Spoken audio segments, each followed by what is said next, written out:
जाकर देखिए, मारकाट मची पड़ी है, बच्चे भूखे बिलक रहे हैं, मर रहे हैं। आप देख रहे होंगे बम लेकर लोग निकल रहे हैं, तलवारें और हथियार लेकर सड़कों पर घूम रहे हैं, किस प्रकार हाहाकार मचा हुआ है। तो दुनिया के अंदर एक ऐसी विचारधारा जो केवल छीनना चाहती है, सब कुछ छीनकर अपने को भोगने की बात करने वाली है, वो पहली तरफ की विचारधारा है। और एक विचारधारा भारत की है जिसने कभी छीन दलाल सिस्टम जो हमारे बीच में जो आरती सिस्टम बैठा हुआ है, वो हमारी गाड़ियों को डालों के नाम पे, मनशाने के नाम पे जो लूट रहा है। एक तो उनसे हमें निजात दिलाई जाए, और दूसरी सरकार बोलती है कि स्क्रैप पॉलिसी को अपनाओ, पुरानी गाड़ियों को स्क्रैप करवाओ और नई गाड़ियां उठाओ।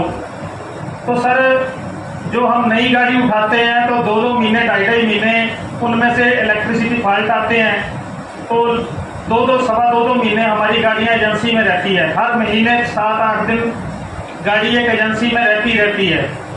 तो ना तो उसका कोई EMI का खर्चा वो एजेंसी वाला देता है, ना कोई डीलर इस चीज़ के ऊपर ध्यान रखता है। और 55 से 60 हज़ार रुपये हमारी गाड़ियों की किस्त है। अगर साल में 2.5 महीने तक अगर वो गाड़ी एजेंसी में खड़ी रहती है, उसका कोई भी रिस्पॉन्सिबल नहीं बनता। 1.5 लाख रुपए एक सिंगल ऑपरेटर के लिए नजायज भरना बहुत बड़ी मुश्किल की बात है। और उसके बाद हर एक ड्राइवर के लिए आप बेशक सरकार लाइसेंस के ऊपर फीस ज़्यादा कर दे, हमें वो कोई दिक्कत नहीं, 1000-1500 के ऊपर, लेकिन हर एक ड्राइवर का 20 लाख रुपए का इंश्योरेंस और 60 साल बाद पेंशन योजना, ये चीज़ बहुत ज़रूरी है सर आज के समय में, क्योंकि कोई भी ड्राइवर को पूछने वाला नहीं है। आर्थिक देश की रीढ़ की हड्डी है अर्थव्यवस्था की, और जिसको हर एक टोल नाके के ऊपर जलील होना पड़ता है। हम एक नई गाड़ी उठाते हैं तो 8 लाख रुपया सरकार को GST देते हैं, नए टायर साल बाद उठाते हैं तो 42,000 रुपया सरकार को GST देते हैं, इंश्योरेंस करवाते हैं तो गाड़ी का 4500 रुपया GST सरकार को देते हैं। रोज का 100 लीटर हम डीजल भी चलाएं तो उस हिसाब से हम 55% सरकार को GST के रूप में देते हैं, लेकिन हम कहीं भी सेफ नहीं है। होटल ढाबों पर हमारी गाड़ियां लूट रही है, हमें जलील होना पड़ रहा है। जब ड्राइवर कहीं भी होटल ढाबे पे सो के उठता है तो सुबह उसको पता चलता है टैंकी खाली और जेब वाला पर्स भी खत्म और मोबाइल भी गायब। लेकिन सरकार ने हमारी मांग के ऊपर पार्किंग व्यवस्था बनवाई है।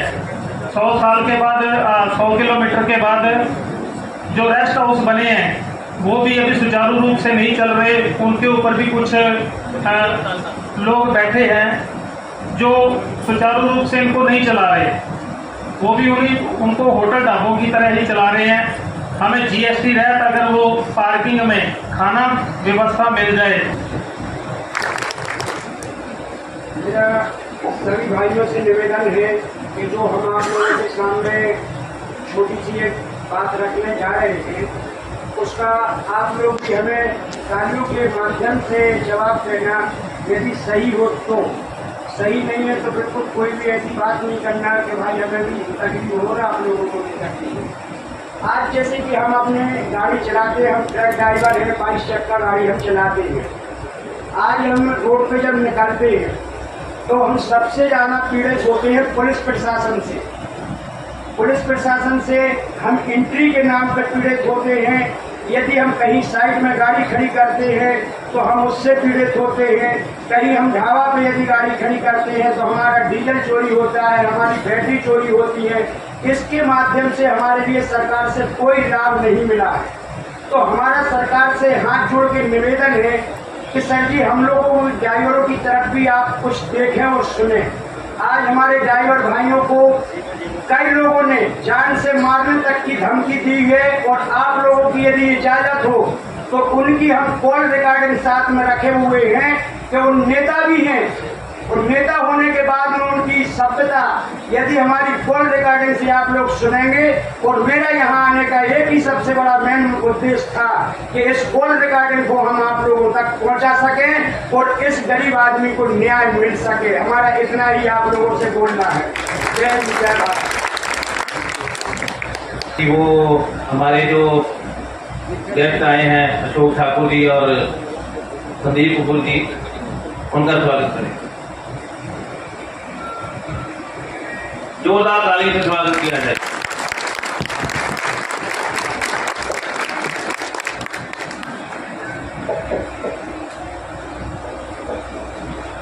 अशोक ठाकुर जी, भारतीय जनता पार्टी, डायरेक्टर नेफेड और दिल्ली प्रदेश भारतीय जनता पार्टी के सभी प्रकोष्ठों के प्रभारी हैं।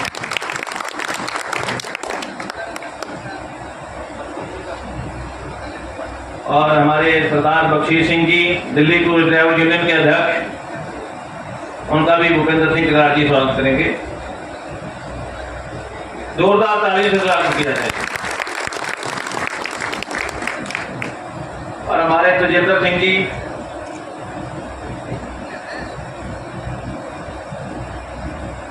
दिल्ली टूरिस्ट ड्राइवर यूनियन के अधिकारी।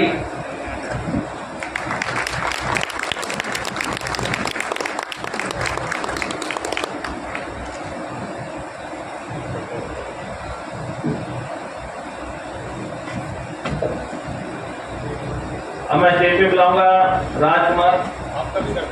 ठीक है, आप सबका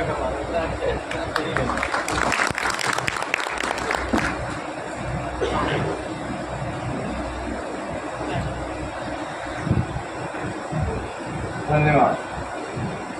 मंच पे विराजमान सभी पदाधिकारी वर्ग तथा दूर दराज से, दूर सुदूर क्षेत्र से आए हुए हमारे साथी चालकगण, मैं इस मंच के माध्यम से आप सभी को नमन करता हूँ। समस्याएं तो सब बताएंगे और आप जानते भी हैं, रोड पे चलते हैं। 37 वर्ष की ड्राइवरी का अनुभव मेरा है। अगर सरकार का कोई भी नुमाइंदा 15 दिन केवल रोड पे चल के और हमारे चालक भाइयों की समस्याएं देखे तो हो सकता है उसका अनुभव उनको प्राप्त होगा।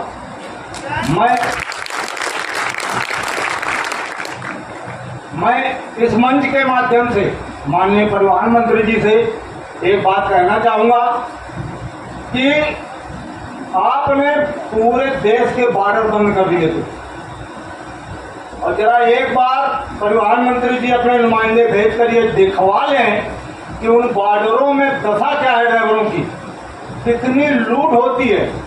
एक पत्रकार हमारे एबीपी न्यूज का कोई ज्ञानेंद्र तिवारी थे, हवासा बॉर्डर में मैं मौजूद था। वो बेचारे ने बात उठाने की प्रयास किया तो जो आरटीओ के गुंडे होते हैं, वहाँ पले होते हैं, आरटीओ के गुंडे, मैं वही मौजूद था, मैं भी 2400 रुपये एंट्री दे रहा था। वहाँ आरटीओ के गुंडों ने उस पत्रकार को मार मार के भगा दिया, वहाँ से घायल तक हो गया था बेचारा। ये करीब 3 साल की बात है। अब बोलिए, जब ये स्थिति हमारे देश में होगी तो कैसे कानून व्यवस्था चलेगी। हाँ, आज हमें एक खुशी जरूर हुई है कि हिट एंड रन जब कानून हुआ था तब हमारे देश के ड्राइवरों में कम से कम नहीं ज्यादा तो 50% एकता तो आई, और हमारे दिल में एक कसक थी, आज से नहीं, बाबूजी डंडा मर्सरी के जमाने से। क्या ड्राइवरों की कोई कदर इस देश में नहीं होगी? क्यों? जब हमने कंडक्टरी करी है, खलासी का काम किया तो ड्राइवर साहब कहा जाता था। अगर किसी गांव में हम वित्तीय मौरंग लेके जाते थे तो, और आज क्या है, आज क्या स्थिति है उस ड्राइवर की?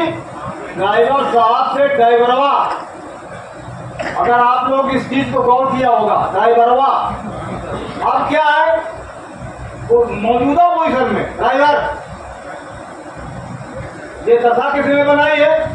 हमारी पहले की जो सरकारें हुई उन्होंने इनकी तरफ देखा ही नहीं, इनको केवल बना लिया है दुधारू गाय।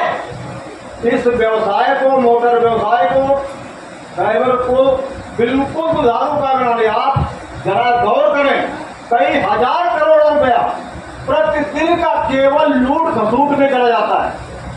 तो हम तो इस मंच के माध्यम से आप सभी के सामने यही परिवहन मंत्री जी से, वर्तमान सरकार से बार बार अनुरोध करेंगे कि हमारे इन ड्राइवरों की दशा को अगर हो सके तो सुधारने का काम किया जाए। धन्यवाद।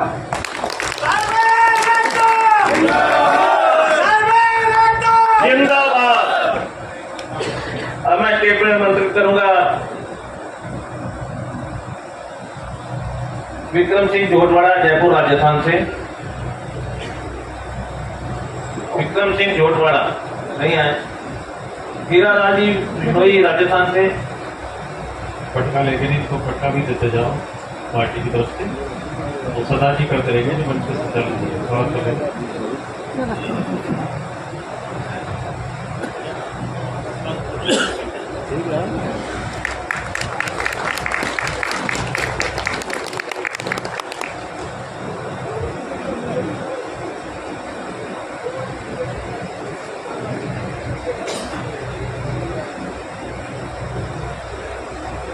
मैं राम बीकानेर राजस्थान प्रदेश का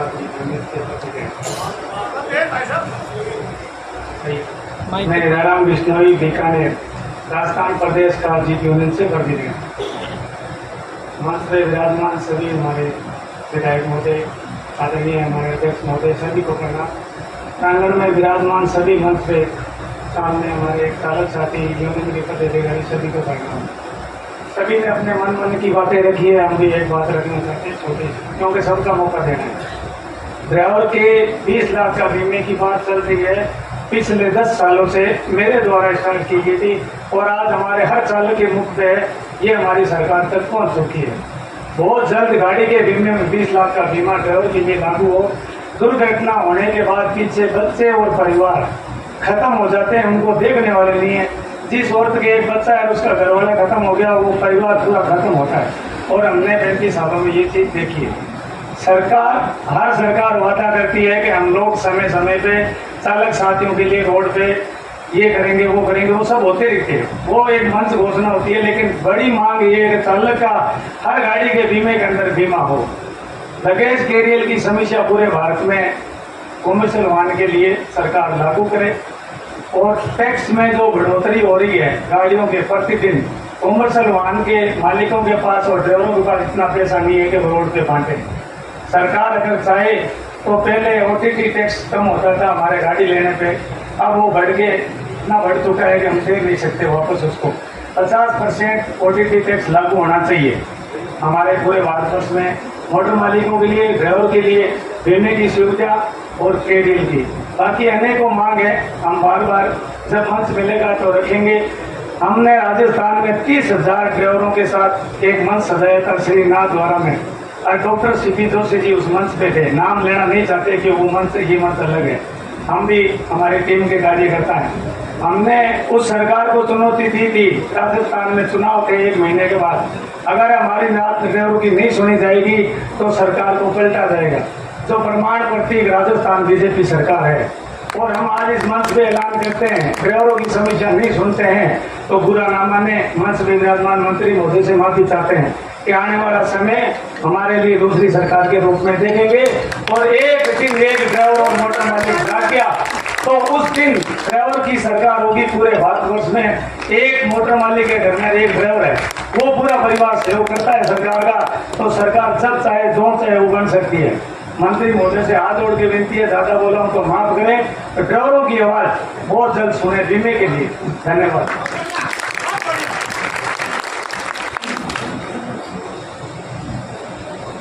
बहुत अच्छे विचार रखे आपने। अब मैं स्टेज पे बुलाऊंगा विनोद पांडे जी, MP से।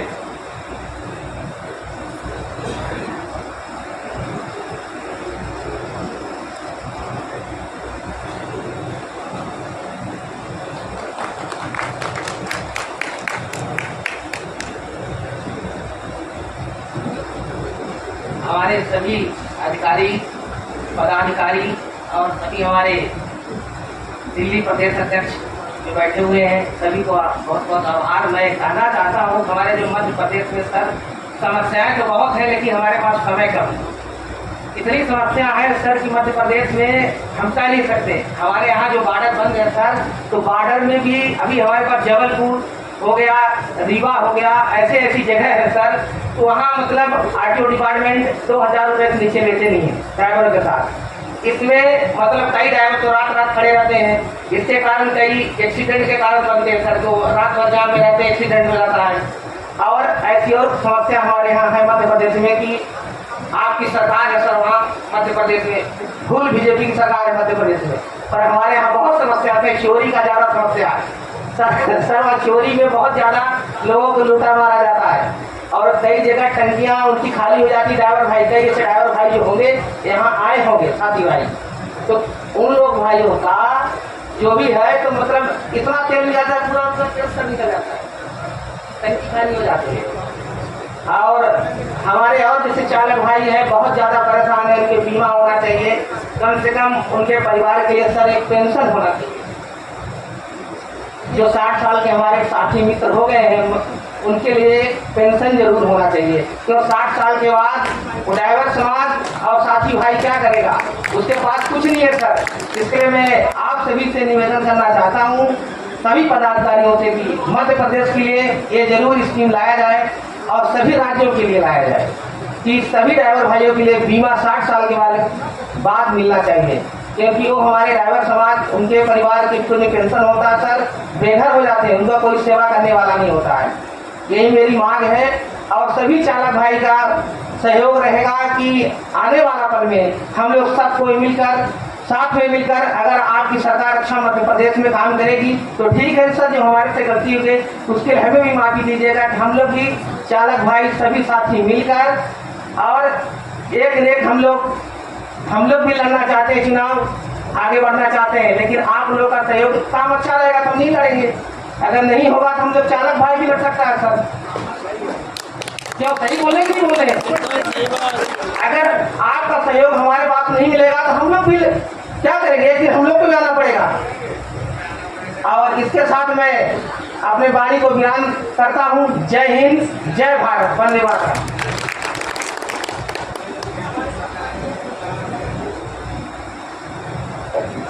मैं स्टेज पर आमंत्रित करता हूँ जोगेश्वर राय दिल्ली।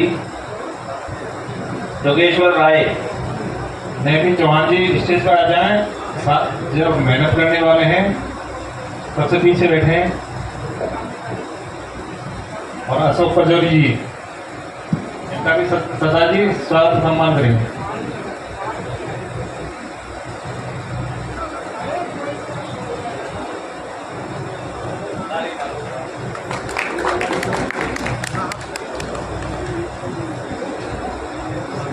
हमारे आदरणीय मंच पर बैठे हुए एवं यंग भाइयों को और सभी बहन जी हैं और सभी यंग हैं और ड्राइवर भाइयों को हाथ जोड़कर नमस्कार। और ड्राइवर एकता जिंदाबाद जिंदाबाद।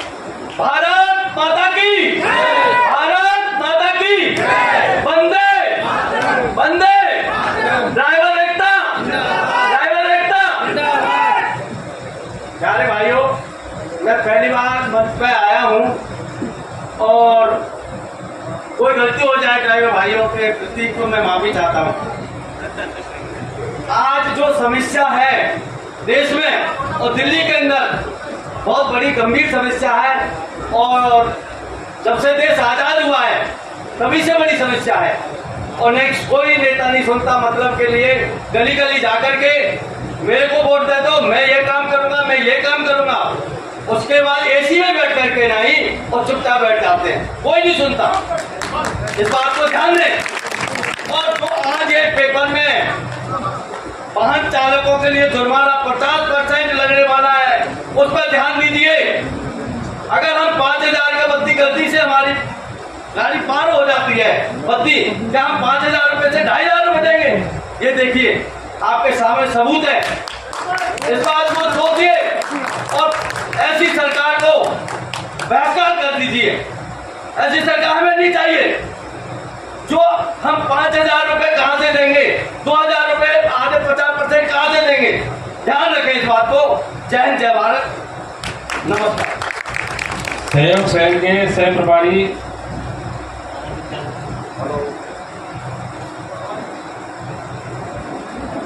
हेलो, छोटे बड़े सभी को नमस्कार, सत श्री अकाल। सलाम। राहुल राणा जी, उनका भी स्वागत सम्मान है, स्टेज पर आ जाए। माइक के पास आके बोलो। कलेक्टर बस का ड्राइवर हूँ और हमारे साथ में शोषण इतना होता कि कुछ कहने लायक नहीं है। माइक के पास बोलो। थोड़ा सा मैक की तरफ बोलिए, आगे बजाओ, मैक के पास, मैक में बोलो आप। क्योंकि हम जितने भी ड्राइवर हैं कलेक्टर बस के, हमारे साथ में जो शोषण होता है, जैसे हम काम करता हूँ और अपना सैलरी ही कटवाते हैं, हमारा जो मेहनत का पैसा है वो देते नहीं हैं। और यदि हम अपने हक के लिए गुहार लगाते हैं मैनेजमेंट से या मैनेजिंग डायरेक्टर से, तो हमें नौकरी से निकाल दिया जाता है। मेरे को करीबन 10 महीना हो गया है नो ड्यूटी किया हुआ। आज भी हम घर में बैठा हूँ,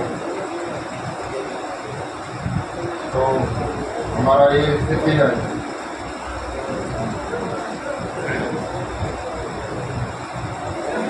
सभी ड्राइवर भाइयों को, ओला उबर में चलाने वाले विशेष तौर पे मेरा सादर नमस्कार।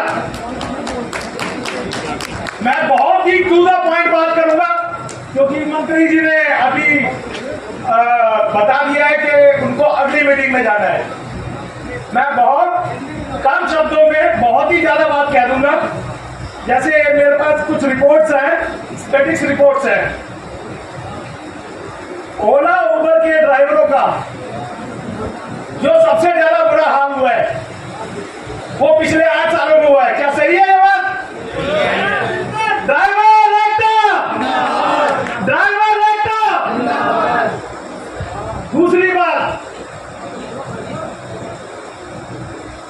आप ये बताएं प्राइवेट गाड़ियां कैसे चल रही हैं? बगैर गवर्नमेंट की मर्जी से वो चाहे तो ओला उबर की ऐप से वो ऑप्शन ही निकाल दे जहां से बुकिंग होती है। क्या मैं सही कह रहा हूं? तालियां बजा। इतनी बड़ी रिपोर्ट लेकर आया हूं, कम से कम थोड़ा रिस्पेक्ट तो करो। थोड़ा आप आगे तो आइए, ताली बजेगी। तीसरी बात, एल्गोरिथम मेथड जो ओला उबर ने इस्तेमाल किया है ड्राइवरों को और कस्टमरों को लूटने के लिए, मोटर व्हीकल एक्ट के खिलाफ है, फिर भी चल रहा है।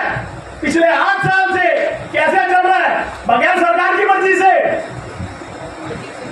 मेरा आदरणीय मंत्री जी से सीधा एक निवेदन यह है, इन सबके कपड़े फटने वाले हैं, नींद मांगने की स्टेज पे आ चुके हैं। अगर थोड़ा कुछ कर सकते हैं तो सिटी टैक्सी स्कीम 2017 लागू कर दे। आपका बहुत बहुत धन्यवाद होगा।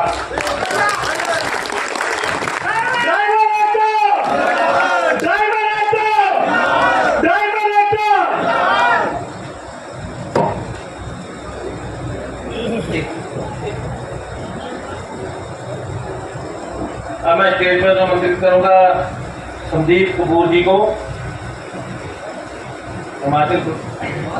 उसके बाद अशोक ठाकुर जी को, डायरेक्टर नेफेड भारत सरकार। Shrimati Sharda south, chairman south zone, Delhi नगर निगम। बात कर रहे हैं।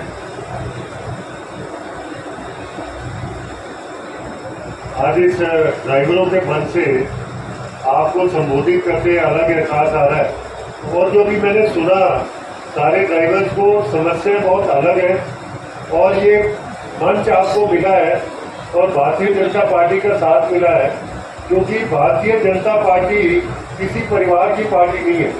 ये पार्टी आपकी अपनी पार्टी है, जिसमें एक साधारण व्यक्ति अगर वो परिश्रम करता है, जनता की आवाज उठाता है, तो आज मोदी जी जैसे विश्व के सबसे प्रसिद्ध व्यक्ति एक साधारण परिवार से आए हुए, लेकिन क्योंकि वो भारतीय जनता पार्टी से जुड़े, लोगों की समस्या समझा, उन्हें दूर करते करते आज देश के प्रधानमंत्री और विश्व के सबसे मशहूर नेता बने। तो ये भारतीय जनता पार्टी परिवार के साथ जुड़कर ही बने। तो एक बार मोदी जी के लिए हम सभी जोर से ताली बजाएंगे जो देश के प्रधानमंत्री बनके देश को आगे बढ़ा रहे हैं।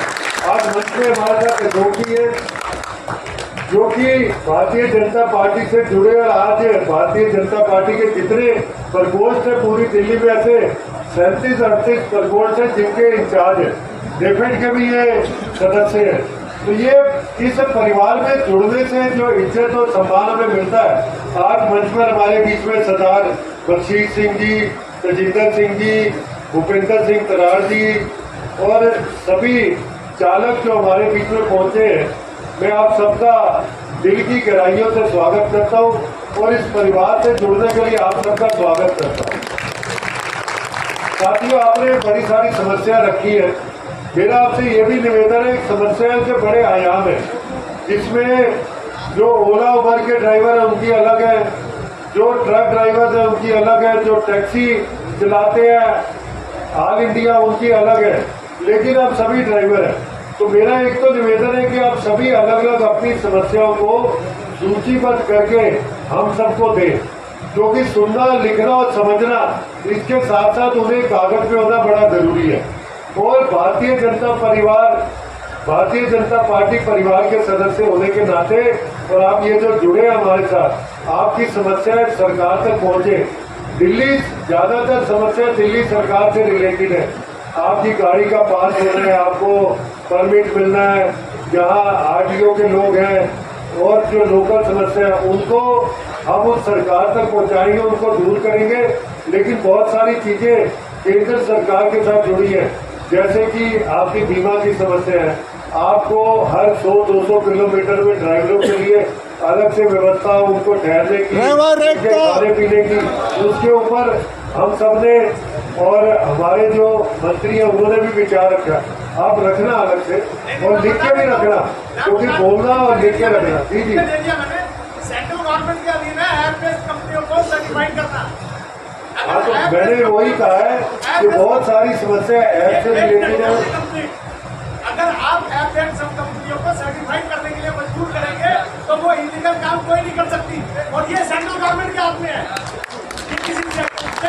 बिल्कुल, मैंने यही कहा कि बहुत सारी समस्या सेंटर, जैसे अभी हमारे मोदी जी ने संकल्प पत्र में घोषणा की कि पूरे भारत में ड्राइवरों के लिए रेस्ट हाउस बने, और उसके लिए सरकार प्रयासरत है, काम शुरू हो गया। बीमा के ऊपर बहुत ऊपर तक बातचीत चल रही है, बहुत सारी चीजें हैं, अभी हम वो घोषणा नहीं करेंगे। अभी तो आज हम आपके विचार सुनने, उन पे काम करने, उन्हें आगे पहुंचाने के लिए आए हैं। अशोक जी उस पर आगे अपनी बात रखेंगे। सर्वाइवल पहले जरूरी है सर, रोटी पहले जरूरी है। तो अगर सुनेंगे नहीं मिलेगी। भाई साहब, आप पहले शांति से सुन रहे, बैठ गए नहीं, आप अग्रेसिव भाई साहब बोल रहे हैं, बोलने दो, फिर आप संक्षेप में अपना रखना पीछे। पहले बैठ जाओ, बैठ जाओ, पहले क्या बताया? बैठ जाओ। हाँ जी, बैठो। सुन लो, पहले सुन लो। पहले आपने ये बात ही नहीं सुनी। मैंने सबसे पहले क्या कहा? भाई साहब सभी विषय में आ रहे हैं। मैंने सबसे पहले ये कहा है कि जो ड्राइवरों की समस्या है वो अलग अलग है, उनको सूचीबद्ध करके एक पत्र में बना के हमें अगर देंगे तभी आगे बात करेंगे।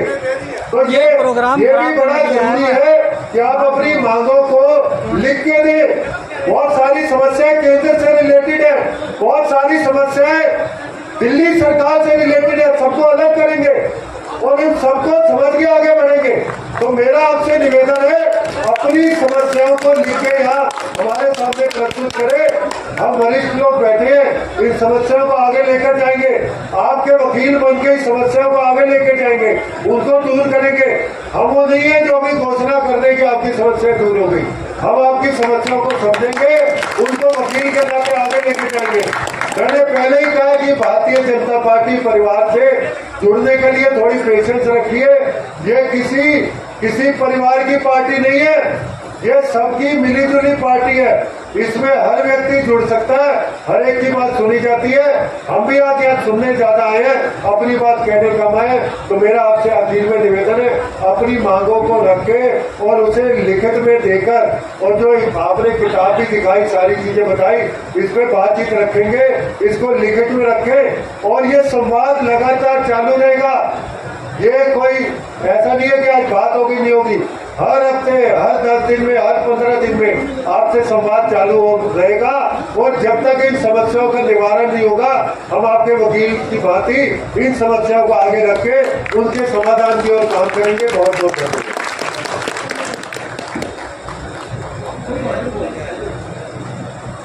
सभी भाइयों को नमस्कार, बहुत बहुत धन्यवाद भाइयों इस मंच में समय निकाल के लाए। मैं नेमी चौहान। भाइयों सभी का सम्मान है और सभी को अधिकार है अपनी बात रखने का। हमारा जो मेन मकसद था वो ये था कि चुनाव से पहले हमारी मांगों की घोषणा हो तो हमारी बात रखी जाएगी। हजारों सालों से ड्राइवर समाज हर किसी के नीचे और पीछे काम करता आ रहा है, पर ड्राइवर समाज का शिकार होके और ड्राइवर समाज रोड पे रह के चला गया होगा, उसकी कोई गिनती नहीं है। अभी रमजान भाई जो बात बोली वो भी ठीक है, कानून तो हजारों है, समस्या इतनी है कि हम किताब छप जाए और एक किताब में हमारी समस्या नहीं आ पाएंगी, इतनी समस्याएं हैं। आज ड्राइवर समाज जिंदगी के आखिरी पायदान पे आ गया है, वो अपने परिवार का गुजारा कैसे करे ये बहुत बड़े विषय है उसके लिए। व्यापार आदमी का सक्षम हो तो हर काम सक्षम हो जाता है, क्योंकि हर में समस्या व्यापार से चालू हो जाती है। अभी जो हमने सरकार से निवेदन करा था वो हमने निवेदन ये किया है कि आदरणीय सम्मानीय जो हमारे देश के मंत्रीगण हैं इनका तहे दिल से धन्यवाद करते हैं कि हमारी बात को पूर्ण रूप से सुने और इलेक्शन से पहले की घोषणा करें, जिसमें हमारे प्रतिनिधित्व कर रहे हैं अशोक ठाकुर जी जो गृह मंत्रालय से गए हैं हमारी इन समस्याओं को लेके। कुछ कमियां हमारे अंदर भी हैं। जब सब भाइयों को बुलाते हैं, कोई मेट्रो में होता है, कोई बस में होता है, कि ड्यूटी में होता है, भाई आप रहोगे तो आपको दूध मिलेगा, दूसरे लोगों को नहीं मिलेगा। अध्यक्ष संस्थाएं जो संस्थाएं बनी है वो आपके हित के लिए बनी है, आपको जुड़ने के लिए बनी है, आपकी बात सुनने के लिए बनी है। जब वो आपको समाज को बुलाती हैं तो आप लोग क्यों मुझे छुपाते हो? सब समाज उसको कहते हैं जो समाज में आके अपनी बात रखे। एक आदमी को, ड्राइवर को बुराड़ी के अंदर पीटा जाता है, चाकुओं से गोला जाता है, परसों एक एफआईआर दर्ज कराने के लिए हजारों बंदों को फोन करना पड़ता है, अगर पहुंचना हो तो उसकी एफआईआर दर्ज नहीं होती। क्यों? क्योंकि ड्राइवर है, इसलिए ड्राइवर अभिशाप उनके लगे है। हमने केंद्र सरकार के सामने अपनी मांग इधर रखी है कि ना हमारी मांग कोई आम आदमी पार्टी, अन्य दल, बीजेपी कोई नहीं करेगी। केंद्र सरकार में बैठी सरकार करेगी, वो इस टाइम मौजूदा बीजेपी है, कि उसके पास ऑप्शन नहीं है कि हम करेंगे या वो करेगा, हमारे ऊपर कौन है, क्योंकि हमने उनको चुनकर प्रतिनिधित्व रखा है यहाँ पे और उनसे निवेदन करते हैं। आज हमारे घर में रोटी को लाले पड़ रहे हैं व्यापार को देखकर, तो मैं चाहता हूँ सारे भाई ध्यान से सुने, अपनी बात रखें और जो मंत्रीगण निर्णय हमारे हित के लिए लेके आए उनको ध्यान से सुने और हमें समस्या करने के बहुत मंच रखेंगे। ये तो शुरुआत है और मैं धन्यवाद करता हूँ सरदार बख्शी सिंह जी का आदरणीय, जो इन्होंने हमारी पीड़ा को दोबारा उठाया, झंडी लेके चले हैं और तमाम स्टेट से आए हुए अधिकारी, हमारे राजस्थान से भी आए हुए अधिकारी हैं, मध्य प्रदेश से भी हैं, पंजाब से भी हैं और दिल्ली से भी हैं, सबका तहे से धन्यवाद करता हूँ और निवेदन करता हूँ भाई पहले बात सुने और समझें, फिर अपने विचार रखें। विचार रखने का हमारी जिंदगी खत्म नहीं हो गई, समस्या भी वही है। सिर्फ सरकार बदलती है, समस्या हमारी नहीं बदलती, समस्या का समाधान होगा, हम उसके साथ हैं। धन्यवाद। 20 दिन में दूसरी बार बुलाया हमें बीजेपी दफ्तर ने, भूपेंद्र किशन चौटाला जी ने हमें दूसरी बार बुलाया कि आप अपनी समस्या हमें लिख के दीजिए। जब तक हम ऐसे मौखिक ऐसे बातें बताते हैं कि वो किसी को ध्यान नहीं रहती, हमारी समस्या हम लिख के आज हम लाए हैं, वो इनको देंगे। और हमारे अशोक ठाकुर जी जो डायरेक्टर है नेफेड के और भारतीय जनता पार्टी के सभी प्रकोष्ठों के प्रभारी हैं, गृह मंत्रालय से नियुक्त किया गया हमारी समस्याओं के लिए बस। तो हम इन्हें अपनी समस्याएं बताएंगे, फिर आगे हमारा जो कार्रवाई वो करेंगे। ये सारा लिखित में होता है, आपको पता सरकार में अभी आज कोई बात कह रहे हैं तो ये थोड़ी कि वो अभी लागू हो जाएगी, उसके लिए पहले कमेटी बनेगी, सारा काम करेंगे, सारा कुछ होगा, लेकिन हम इन्हें समय तो देना चाहिए। अभी जहाँ पे अभी कह रहे हैं कि हम यहाँ पे सब कुछ कर दो, जहाँ पे थोड़ी सब कुछ हो जाएगा, लेकिन करेंगे। अब हमें 15-20 दिन में दूसरी बार उन्होंने बुलाया कि आओ आप अपनी मांगे हमें बताओ, लिख के लेके आओ और सारी बातें बख्शी सिंह जी ने सब लिख के और बड़े अच्छे तरीके से सब उनको दिया है और हमारी सारी बातें पूरी होगी। लेकिन उसके लिए हमें थोड़ा देखना पड़ेगा कितना टाइम लगता है अभी हमारी मांगे पूरी होने के लिए। और मैं अब स्टेज पे बुलाऊंगा अशोक ठाकुर जी को और बख्शी सिंह जी आप उनको अपनी प्रेरणा बुक देकर एक बार फिर सम्मानित करें अशोक ठाकुर जी को। ये प्रेरणा बुक कोई और ड्राइवर भी लेना चाहता हो, पढ़ना चाहता हो तो ये प्रेरणा बुक ले सकता है। इसमें बख्शी सिंह जी के द्वारा किए गए जो कार्य हैं 1986 से लेकर अभी तक सारे कार्य इस प्रेरणा बुक में दर्ज हैं।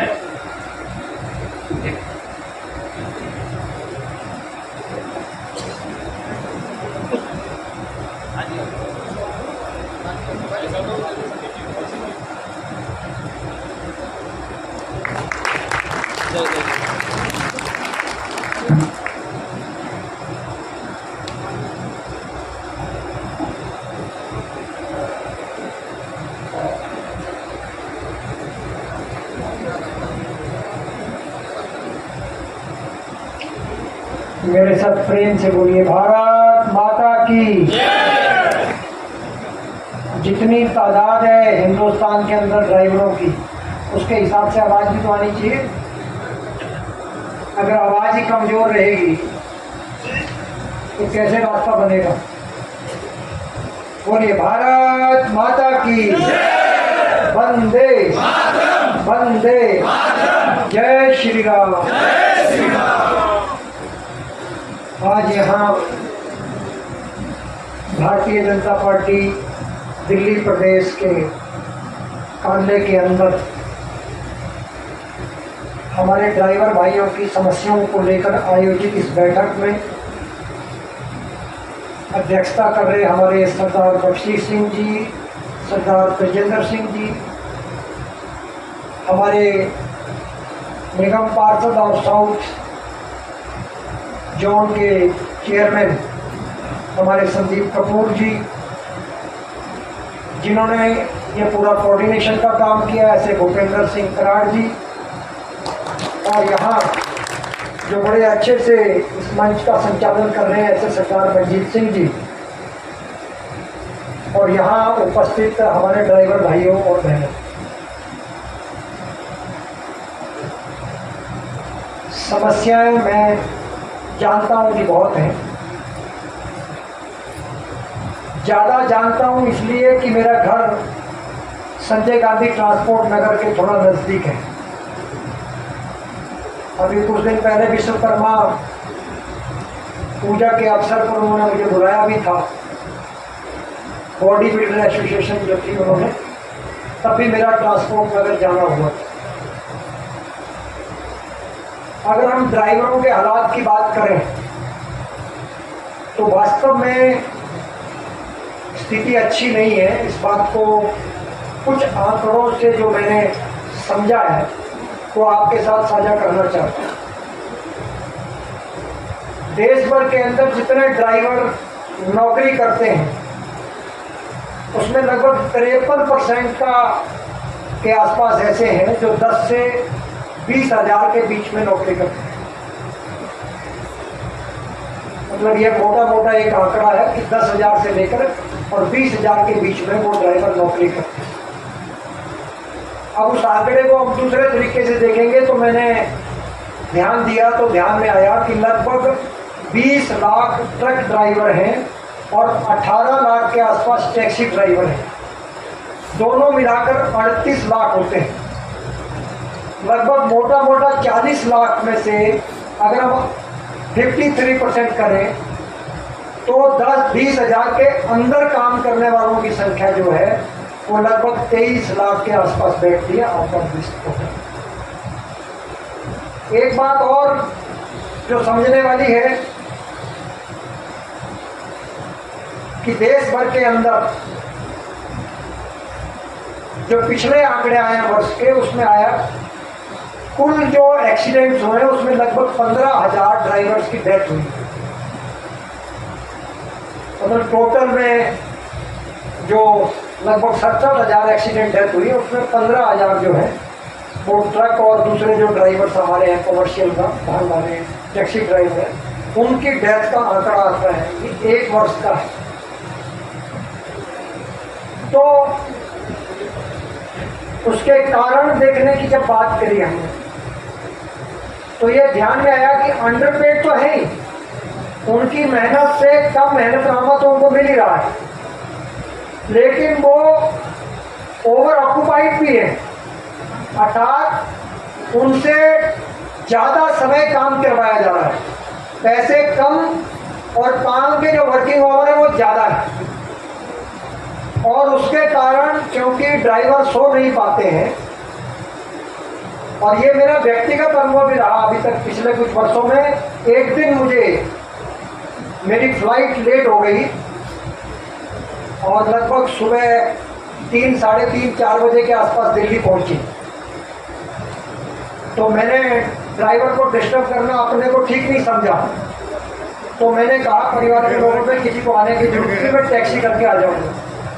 कपूर साहब, तो मैं एयरपोर्ट से मैंने जब टैक्सी करी तो टैक्सी में बैठने के कुछ देर बाद मुझे महसूस हुआ कि मेरा जीवन खतरे में।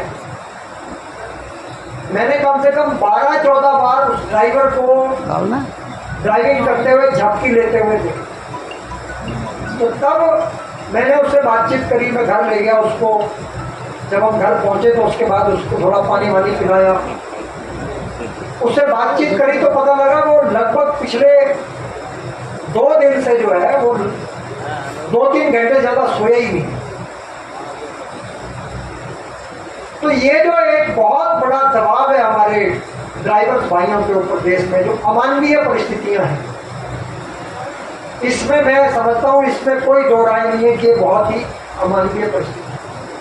हमारे साथी मित्र अभी बता रहे थे कि नाके लगे हैं। मुझे मेरे हिमाचल का एक ट्रांसपोर्ट का काम करता है टकेश ठाकुर, वो एक दिन मेरे पास आया और कहने लगा साहब बड़ा परेशान हूँ। मैंने कहा क्या हुआ? तो उन्होंने बताया कि ये राजस्थान, मुरैना से पहले राजस्थान का बॉर्डर है और फिर मुरैना है।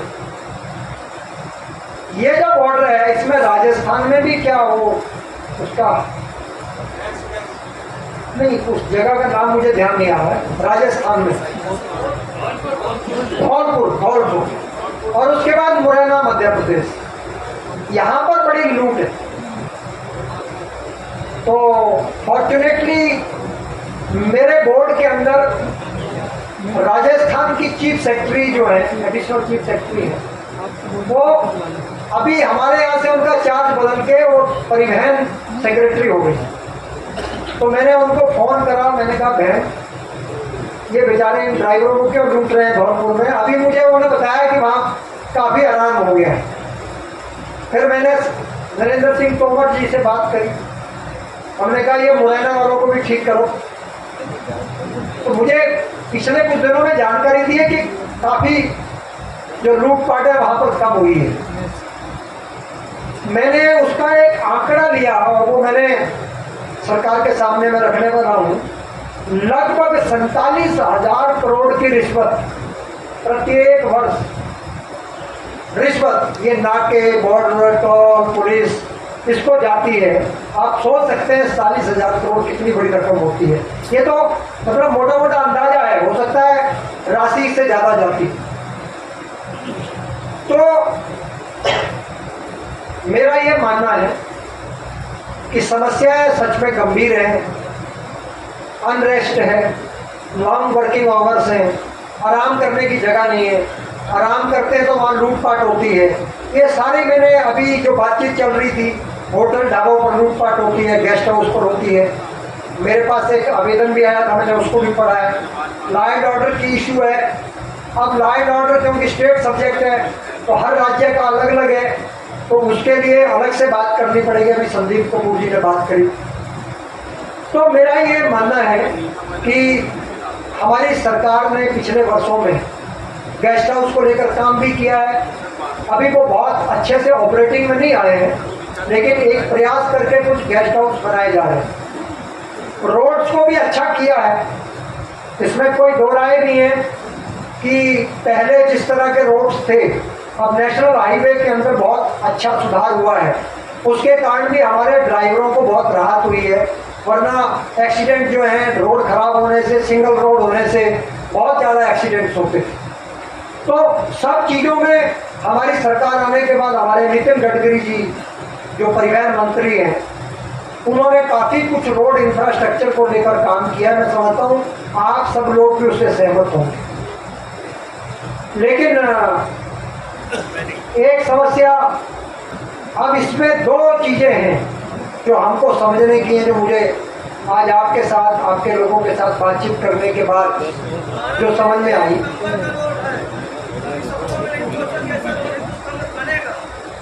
मैं उस कंट्रोवर्सी में नहीं जा रहा हूं, मैं जो बताना चाह रहा हूं उसको समझ लो पहले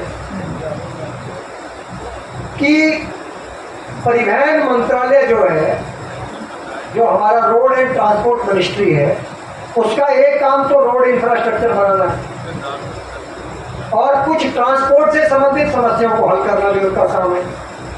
लेकिन ड्राइवर्स की पर्टिकुलर समस्या जो है, ये अपने को समझना पड़ेगा, इसके डेप्थ में जाना पड़ेगा कि इसमें ये जो ड्राइवर्स की समस्या मुझे समझ में आई, ये अगर हम इसको बाइफरकेट करेंगे तो कुछ लॉ एंड ऑर्डर से संबंधित है, कुछ उनके सैलरी से जुड़ी हुई है तो उसका परिवहन मंत्रालय से कुछ लेना देना नहीं है, कुछ आपने जो बातचीत करी उसमें कुछ परिवहन मंत्रालय का है, जैसे गेस्ट हाउस वगैरह जो जगह जगह बन रहे हैं, तो वो जो रोड्स के साथ इंफ्रास्ट्रक्चर डेवलप हो रहा है उसमें जो प्रयास किए जा रहे हैं। मैं अभी पिछले दिनों मुझे बाहर जाने का मौका मिला तो रोड साइड में जो नेशनल जो मेन हाईवेज बने उनके अंदर अच्छा इंफ्रास्ट्रक्चर डेवलप हो रहा है। तो वो सब चीजें साथ साथ चलती रहेंगी, लेकिन पर्टिकुलर ड्राइवर्स की जो प्रॉब्लम्स है तो ये हमको थोड़ा अलग करके देखनी पड़ेगी और इसके लिए अपने को कुछ लोगों को लगाना पड़ेगा। तो हमने आज ये विचार किया है, आप सब ये उम्मीद कर रहे होंगे कि हम ही सारी समस्या हल कर दें। हम भारतीय जनता पार्टी के नाते जो है हम उस पक्ष में नहीं है। मैं हमेशा समस्याओं को जब देखता हूँ तो मुझे एक घटना अपने बचपन की याद आ जाती है, मैं आपको वो शेयर करना चाहता हूँ। मेरा बहुत छोटा सा गांव है, मेरे गांव में जब मैं पैदा हुआ तो शायद 12 ही घर थे। हिमाचल के अंदर एक छोटा सा गांव है और सबसे ज़्यादा ट्रक ड्राइवर मेरे ख्याल में हिमाचल के ट्रांसपोर्ट में बहुत लोग हैं जो आते हैं हमारे से मिलते हैं। तो मेरा गांव एक छोटा सा गांव है और हमीरपुर और मंडी डिस्ट्रिक्ट के बॉर्डर पर है। तो मेरी बुआ का गांव मंडी डिस्ट्रिक्ट में पड़ता है, हमारा गांव हमीरपुर डिस्ट्रिक्ट में पड़ता है। तो जब हम पैदा हुए तो मेरे बुआ के गांव में बिजली भी था, पानी भी था, और हमारे गांव में ना सड़क थी, ना बिजली था, ना पानी। तो मेरे मन में जब मैं बुआ से मिलने जाता था तो मैं वहाँ देखता था वहाँ डेवलपमेंट हो रहा है, वहाँ सड़क भी बन रही है, वहाँ पानी की समस्या अभी नहीं है, उनके टैंकर बन रहे हैं, उनको नलके से पानी भी मिल रहा है और बिजली वहाँ आती है, बिजली के मीटर लगे हुए हैं। मेरे गांव में बिजली थी नहीं, ये बता रहा हूँ आपको, बिजली आई नहीं थी। तो मैं कभी कभी अपने दादा से, अपने पिता से ये सवाल करता था कि भाई हमारे गांव में, बुआ के गांव में, तो हमारे में क्यों नहीं? लेकिन उनके पास इसका कोई जवाब नहीं। तो जब मैं बड़ा हो गया और पढ़ लिख रहे, दिल्ली आ गया, पढ़ा लिखा, तो वो मेरे दिमाग में कौन था। तो मैंने फिर उस पर जब डेप्थ में गया मैं, तो मुझे ध्यान में आया कि मेरी बुआ के गांव में जो लोग रहते थे या उस बेल्ट के जो लोग थे वो अपने अधिकारों के प्रति बहुत जागरूक थे। और कोई एमएलए मंत्री उनके एरिया में आ जाता था, अगर उनका काम नहीं करता था तो उनके कपड़े फाड़ने को तैयार रहते थे। उनमें संगठनता शक्ति थी और वो संगठित होकर जो है अपनी बात को रखते थे। और जो वहाँ की सरकार के नुमाइंदे थे, वहाँ के विधायक थे, उनको मजबूरी में उनकी बात को सुनना पड़ता था और उसमें कुछ ना कुछ करना पड़ता था, क्योंकि अगली बार फिर जाना होता। तो मेरा ये मानना है कि हमें ड्राइवरों को एक मंच पर लाना होगा, एक साथ लाना होगा। इस देश के अंदर, डेमोक्रेसी के अंदर, अगर आप अपनी बात मनवाना चाहते हैं तो सबके बेस्ट इंटरेस्ट है। अभी मेरे बारे में एक परिचय दिया कि मैं नेफेड का डायरेक्टर हूँ। आप पता नहीं कितने लोग नेफेड के बारे में जानते हैं, लेकिन एक बात आपको बता दूं, जब आपकी दाल महंगी होती है, प्याज महंगा होता है, तब आपको ध्यान में आएगा कि सरकार के कुछ सेक्रेटरी आकर खड़े होते हैं कि देखिए सस्ती दाल नेफेड बेचेगा, सस्ता प्याज बेचेगा, आता है था ना।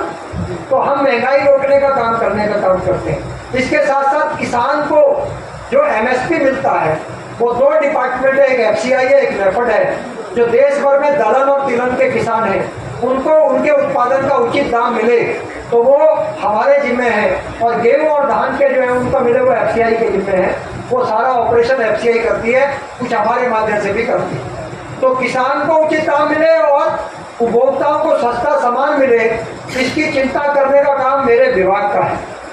मैं इसका जिक्र इसलिए कर रहा हूँ साथियों कि कई बार किसान मेरे से बात अपनी रखते हैं जब, कि हमारी बात को क्यों तवज्जो नहीं देते, तो मैं बताता हूँ उनको कि consumer of the country, consumer जो उपभोक्ता है उनकी संख्या कितनी है देश में? जो किसान है वो भी उपभोक्ता है और जो शहरों में रहते हैं वो भी उपभोक्ता है। तो देश के अंदर 140 करोड़ उपभोक्ता है। नहीं समझे? और किसान कितने हैं? किसान है 12 करोड़। तो मुझे ये बताइए 12 करोड़ और 140 करोड़ में से अगर किसी को खुश करना हो तो आप किसको खुश करेंगे? 140 करोड़ को करेंगे ना। तो मेरा कहना यह है कि किसकी आवाज में ताकत है, कौन ज्यादा संगठित है, ये अगर बात किसी के ध्यान में आती है तो सरकार उसकी बात को तवज्जो भी करती है, उसकी समस्या का समाधान भी करती है। तो आज मैं इस मंच से आपके लिए एक डिक्लेरेशन कर रहा हूं कि हम नहीं लड़ेंगे आपकी लड़ाई, हम आपकी लड़ाई में आपका सहयोग करेंगे। क्या करेंगे? हम सहयोगी की भूमिका में होंगे। हम आप में से कुछ लोगों को तय करेंगे और अपनी पार्टी की तरफ से आपकी समस्या को लड़ने के लिए, क्योंकि अभी मेरा परिचय बताया, पार्टी के ऑटो ड्राइवर हैं, पार्टी के साथ ऑटो ड्राइवर का एक विंग जुड़ा है, हमारे चार्टर्ड अकाउंटेंट्स का विंग है, हमारे वकीलों का विंग है, हमारे इंटेलेक्चुअल जो बुद्धिजीवी हैं उनका विंग है। इस तरह से हमारे लगभग 37 के करीब विंग है जो अलग अलग लोगों की अलग अलग समस्या हैं, उनके साथ बैठते हैं, बातचीत करते हैं, उनको एक मंच देते हैं और सरकार को भी कहते हैं कि देखिए ये भारतीय जनता पार्टी के प्रतिनिधि हैं, आपके पास ये अपने लोगों की समस्या लेकर आएंगे, इसको आपने हल करना है। उसके लिए उनको कम्युनिकेट भी करते हैं, अधिकारियों के साथ कोऑर्डिनेशन का काम भी कराते हैं। अर्थात हम ये चाहते हैं कि आप में से ही कुछ एक टीम बनाकर आपकी समस्याओं को जो रिकॉर्ड पर लाना है, उस पर रिसर्च करना है, उनके साथ कुछ बुद्धिजीवी हम अपनी तरफ से देंगे जो उस सब्जेक्ट की जानकारी रखते हो। तो उस सब्जेक्ट के जानकार लोगों को, जो पढ़े लिखे लोग हैं, जो आपकी समस्या को ज्यादा अच्छे से समझकर लिख सकते हैं, ऐसे लोग भी आपको साथ में जोड़ेंगे और वो सब मिलकर एक आपकी समस्या को अलग अलग डिपार्टमेंट से अलग अलग समस्या को कैसे हल करना है, इस पर एक रणनीति बनाकर उस रणनीति के माध्यम से हम इस काम को आगे बढ़ाने का काम करेंगे। आपकी लड़ाई को हम एक मंच भी देंगे, उसको लड़ने का काम कर देंगे, उसमें हमारी पार्टी आपका पूरा पूरा सहयोग करेगी। लेकिन मैं आपको एक बात फिर दोहरा रहा हूं कि आप अगर संगठित होंगे, आपकी आवाज में ताकत होगी और आप निरंतर अपने मुद्दों को उठाएंगे और पीछे पड़ेंगे तो आपकी समस्या हल होगी। अभी एक ओला उबर वाले जो हमारे मित्र हैं वो ड्राइवरों की बात कर रहे थे। आप ओला उबर, हाँ मैं सुन लिया मैंने उनकी बात को। तो हमको ये समझना पड़ेगा कि ओला उबर वाला हमको क्यों सुपरसीड कर रहा है। ये जब तक हम नहीं समझेंगे कि हम उसके सामने क्यों कमजोर हैं, हमारी बात को तवज्जो क्यों नहीं दी जा रही, उसकी बात को क्यों तवज्जो दी जा रही, तो ये बड़ी, मैंने इसलिए कहा कि ये सारी समझने की चीजें हैं। हम समझेंगे, अच्छे से अपना प्रेजेंटेशन करेंगे, अच्छे से सरकार के साथ कोऑर्डिनेशन करेंगे। हमारे से लड़ने से कुछ नहीं होगा। हम तो आज यहाँ मंच पर आए आपका सहयोग करने के लिए। संदीप कपूर जी को बेसिकली हमने ऑटो ड्राइवर्स के जो इश्यू है उसके लिए ये स्टडी करके उनका कोऑर्डिनेशन का काम कर रहे थे। आज ड्राइवर का इशू आया तो मैंने इनको कहा कि आप भी साथ आइए, हो सकता है इस काम में आपको जोड़ना पड़े या किसी और को जोड़ना होगा जो समझ रखता है। उनको ऑटो ड्राइवर्स के बारे में समझ है तो उनकी वो अलग से उनकी मांगों को लेकर लगातार सरकार से परसुएशन कर रहे हैं, हम भी उसमें मदद करें। तो आपकी समस्याओं के लिए अलग व्यक्ति भी लगाना होगा तो वो भी हम पार्टी की तरफ से लगाएंगे, लेकिन आपकी एक टीम बनाएंगे, आपकी टीम के माध्यम से इसको करेंगे। और सबको नहीं आने की जरूरत है, सबको कभी कभी आने की जरूरत है। एक छोटी 10-12 लोगों की टीम बनाएंगे, वो फिर आगे अपनी टीम को जैसे मर्जी एक्सपेंशन करें, उसको हम छूट देंगे और उनके साथ मिलकर एक पूरी ताकतवर टीम खड़ी करेंगे और वो टीम आपकी समस्याओं की लड़ाई लड़ेगी और भारतीय जनता पार्टी उसके पीछे खड़ी होगी। आप पार्टी का सिंबल आपके साथ होगा, ये मैं विश्वास आपको दिला सकता हूँ। आज इस मंच से अगर आप ये उम्मीद करते हो कि मैं सीधा सीधा आपको कोई वायदा कर दूं, मैं आज कोई वायदा नहीं करूंगा, लेकिन हम इस पर काम करेंगे और आने वाले समय में जब हमारे काम की प्रगति होगी, साथ में बैठकर समूह में उसकी चर्चा भी करेंगे, उस पर लगातार आगे भी बढ़ेंगे और समय समय पर जब अपने को जरूरत होगी तब एक बड़ी बैठक बुलाकर जो है सबको उसकी जानकारी भी देंगे। और मैं आपको फिर बता रहा हूँ, हम इस तरह से नहीं कर रहे। आपकी समस्याओं को लेकर अगर किसी मंच पर हमको आंदोलन भी करना होगा, धरना प्रदर्शन भी करना होगा, तो भारतीय जनता पार्टी के मंच पर हम उसका प्रदर्शन करेंगे, आप उसके साथ खड़े होंगे। ये हमारे जो सेल्स है ये इसी काम के लिए हमने बनाए हैं। कोऑपरेटिव के लोगों की समस्या है तो उनको टेकअप करेंगे। अगर कोऑपरेटिव सोसाइटी का रजिस्ट्रार उनका सहयोग नहीं कर रहा, उसके दफ्तर में जाके ज्ञापन देंगे, धरना करना होगा धरना करेंगे, प्रदर्शन करना होगा प्रदर्शन करेंगे, लेकिन उसकी समस्या को हल कर मानेंगे। और सरकार में जो हमारे लोग हैं उनसे भी हम कोऑर्डिनेशन करके बात करके दबाव समूह के रूप में काम करके आपकी समस्याओं को हल करने का जो है हर संभव प्रयास करेंगे। देखिए, भारतीय जनता पार्टी जैसे संदीप कपूर जी ने बताया है, ये किसी एक व्यक्ति की पार्टी नहीं है, एक परिवार की पार्टी नहीं है, किसी एक समूह की पार्टी नहीं है, ये देश के छोटे छोटे लोगों की पार्टी है। आज भारतीय जनता पार्टी के माध्यम से जो देश का प्रधानमंत्री है वो एक चाय बेचने वाले का बेटा है। आज भारतीय जनता पार्टी का जो राष्ट्रीय अध्यक्ष है एक छोटे से टीचर का बेटा है।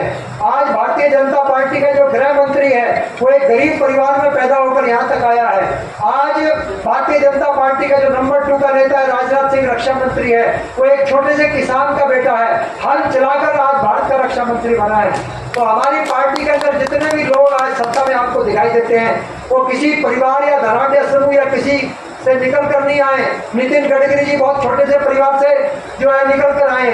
तो मेरा ये कहना है ये सब छोटे छोटे परिवारों से संघर्ष करके आज यहाँ पहुंचे हैं। ये सब जानते हैं गरीब की समस्या क्या है। हमारी पार्टी विचारधारा पर काम करने वाली पार्टी है और हमारी विचारधारा बड़ी स्पष्ट है। आपको बता देता हूँ, हमारी विचारधारा सीधी सीधी है। हम भारत को परम वैभव पर ले जाते हुए विश्व गुरु बनाना हमारा संकल्प है।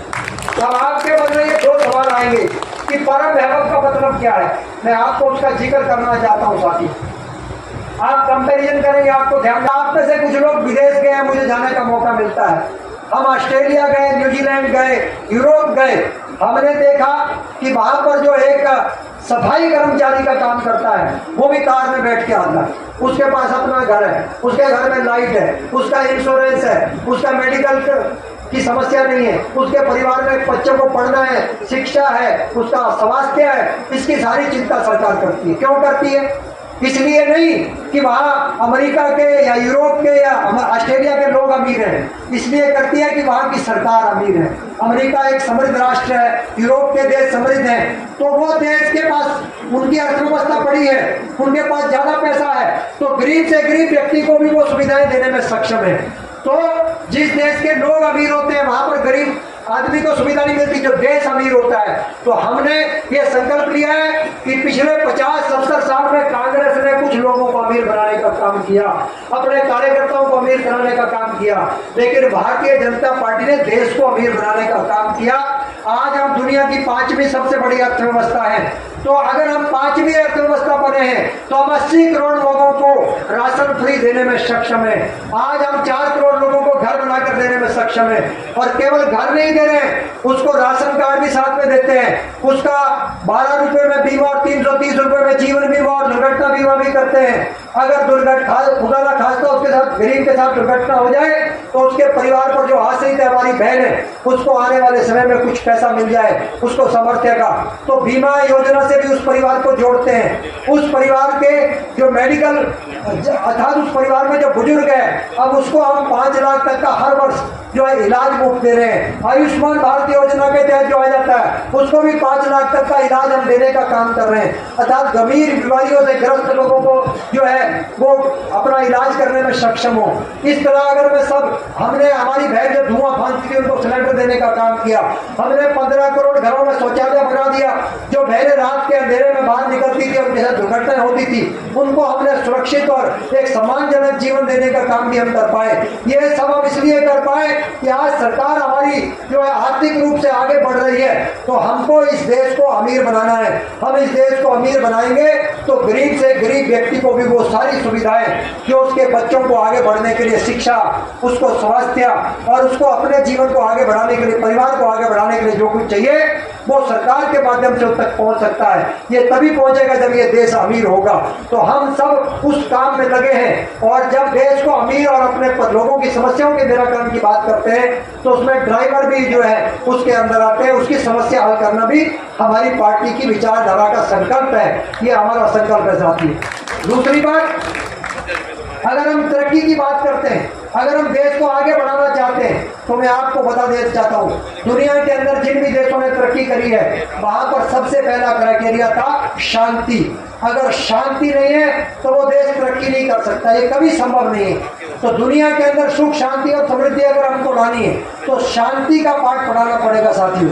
अब हम देखेंगे दुनिया के अंदर क्या हो रहा है। आप पहली तरफ देखिए, पाकिस्तान के बॉर्डर से प्रारंभ कर दीजिए, पहली तरफ भाई भाई को मार रहा है, एक दूसरे को छीन रहे हैं, लूट रहे हैं। सीरिया, इराक, ईरान, यमन, ये सारे देशों में आप जाकर देखिए मारकाट मची पड़ी है, बच्चे भूखे बिलक रहे हैं, मर रहे हैं। आप देख रहे होंगे बम लेकर लोग निकल रहे हैं, तलवारें और हथियार लेकर सड़कों पर घूम रहे हैं, किस प्रकार हाहाकार मचा हुआ है। तो दुनिया के अंदर एक ऐसी विचारधारा जो केवल छीनना चाहती है, सब कुछ छीनकर अपने को भोगने की बात करने वाली है, वो पहली तरफ की विचारधारा है। और एक विचारधारा भारत की है जिसने कभी छीनने की बात नहीं करी, केवल त्याग करने की बात करी।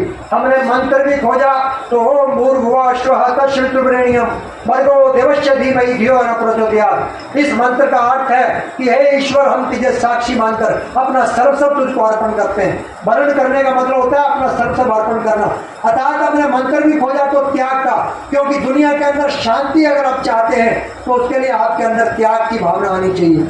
जिस दिन आपके अंदर त्याग की भावना आ जाएगी, हमने बात भी करी है तो सर्वे भवन्तु सुखिनः सर्वे सन्तु निरामया सर्वे भद्राणि पश्यन्तु मा कश्चित् दुःख भाग् भवेत्। हमने दुख की कामना को अलग रखने की बात भी करी है, तो सबके सुख की, सबके मंगल की कामना करी है।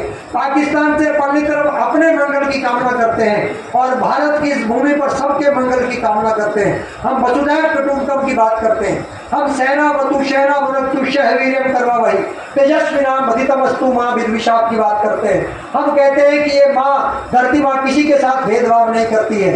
ये धरती का जो एक दाना निकलता है वो किसी धर्म जाति को नहीं देखता है, कोई धर्म हो, कोई जाति हो, कोई रंग हो, दाना केवल भूख मिटाने का काम करता है। अन्न का दाना केवल और केवल भूख मिटाता है, किसी की जाति, किसी का धर्म कुछ नहीं देखता है। हमने कहा पानी केवल प्यास बुझाने का काम करता है, जल जीवन है, जल जीवन देने का काम करता है। वो किसी जाति धर्म को देखकर किसी की प्यास नहीं बुझाता। पानी अगर शरीर में जाता है तो सबकी प्यास बुझाता है। और ये वायु जो प्राण वायु है, ये सबको जीवन देने का काम करती है, ये भी किसी जाति का धर्म नहीं देखती है। तो हमने यही कहा है सेनावतु सेना भुनक्तु वीर्यं कर्वावहै तेजस्विनावधीतमस्तु मां विद्विषावहै है कि ये धरती माँ किसी के साथ भेदभाव नहीं करती है। इसलिए हमको गरीब अमीर, छोटा बड़ा, काला गोरा या जाति धर्म के आधार पर भेदभाव करने का हमें कोई अधिकार नहीं है, ईश्वर ने हमको नहीं दिया है। ये पार्टी की विचारधारा है। हम सागचोम सुभद्रोम सागो मनासी जान शाम की बात करते हैं, साथ चलने की बात करते हैं, साथ आगे बढ़ने की बात करते हैं, मिल बांट कर बैठने की और मिल बांट कर खाने की बात करते हैं साथियों। और दुनिया के अंदर अगर ये विचार जाएगा तो ये दुनिया के झगड़े समाप्त होंगे। अगर हम दुनिया के अंदर सुख शांति और समृद्धि लाना चाहते हैं तो भारत की इस महान विचारधारा को हमको दुनिया के बीच में ले जाना पड़ेगा, क्योंकि जब ये विचार लोगों के बीच में जाएंगे, ये विचार स्थापित होंगे, तो ही दुनिया के अंदर शांति होगी, तो ही हमारी समस्याओं का निराकरण होगा। तो मैं इतना कहते हुए कि इस दुनिया को आगे बढ़ाने के लिए हमारी पार्टी संकल्पित है। हमने भारत को एक आर्थिक महाशक्ति बनाने का संकल्प लिया है, 5वीं सबसे बड़ी अर्थव्यवस्था बना दिया है, 2029 तक 3री सबसे बड़ी अर्थव्यवस्था बनाएंगे और देश के गरीब से गरीब व्यक्ति को भी वो सुविधाएं जो उम्मीद करता है कि एक देश को उपलब्ध करानी चाहिए, हमारे प्रधानमंत्री नरेंद्र मोदी जी के नेतृत्व में वो लोगों तक पहुंचा कर रहेंगे। ये हमारी पार्टी का, हमारे नेता का संकल्प है। और दुनिया के अंदर भारत की विचारधारा को लेकर सुख शांति और समृद्धि का रास्ता प्रशस्त करेंगे। एक नरेंद्र आज से 125 साल पहले गया था अमेरिका में, शिकागो में, उसने भारत के महान विचारों का उद्घोष किया था। उसको आज हम स्वामी विवेकानंद के रूप में दुनिया जानती है। और एक नरेंद्र मोदी है जो स्वामी विवेकानंद के उन विचारों को आज जमीन पर हकीकत में लागू करने का जो काम कर रहा है, उस नरेंद्र मोदी से अकेले नहीं होगा। कोटि कोटि देश के 140 करोड़ देशवासियों को उसके साथ कंधे से कंधा मिलाकर काम करना पड़ेगा।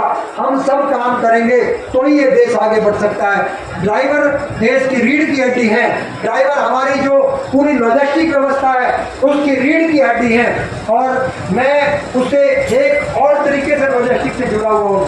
मेरी बेटी HR है CJ डार्सन में। CJ डार्सन हिंदुस्तान की ट्रांसपोर्ट की सबसे बड़ी कंपनी है। 6,000 के आसपास करोड़ का उसका टर्नओवर है, 8,000 के करीब उसके पास एम्प्लॉई है। तो मेरी बिटिया उसमें HR है। मैं हमेशा जो उसके ट्रांसपोर्ट है उनके बारे में उनसे जानकारी लेता रहता हूँ। साथियों, ये मेरे भी इंटरेस्ट का सब्जेक्ट है। मैं इतना ही कहते हुए कि हम सब ने एक संकल्प लिया है, इस देश के अंदर हर समस्या का समाधान निकालकर हर गरीब को जो है, कम से गरीब व्यक्ति को भी जो एनवायरमेंट मिलना चाहिए वो हम देंगे। और ट्रक ड्राइवरों की अगर और टैक्सी ड्राइवरों की हम बात करें या ओवरऑल ड्राइवर कम्युनिटी की हम बात करें, उसकी समस्याओं को हल करना भी हमारी प्राथमिकता होगी। हम सब आपके साथ कंधे से कंधा मिलाकर काम करेंगे और इस विश्वास और भरोसे के ईश्वर हमको सामर्थ्य देगा, शक्ति देगा, इन समस्याओं को हल कर पाएंगे, ऐसा मैं ईश्वर से कामना करते हुए अपनी वाणी को विराम देता हूँ। जय भारत।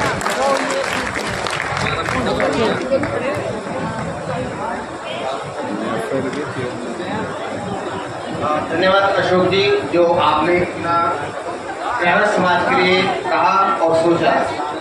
तो मैं आपके ध्यान में एक करूँगा अशोक जी कि जैसे आपने देखा होगा कि बाल आयोग, बात रखो उधर जाके, बहुत सारे आयोग बने हुए हैं जिससे हमारी छोटी छोटी समस्याओं का निवारण किया जाता है। तो उसी प्रकार हमारा जो है कल्याण आयोग का भी गठन के ऊपर विचार किया जाए, जिसके हम जाकर कोई भी अपनी समस्या है वो रख पाए, सुझाव रख पाए और वहां से हमारी समस्याओं का समाधान हो पाए।